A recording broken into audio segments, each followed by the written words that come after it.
Sarap niyan. Sarap nito, tahong.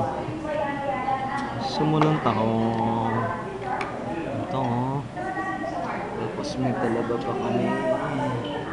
Ang sarap naman kumain. Ayan, oh, talaba.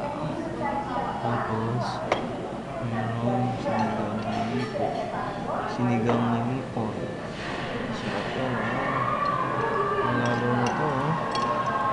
Sarap. Oh, limango. Sarap yung limango, oh. Sarap. Sarap niya. Sarap naman yan, oh.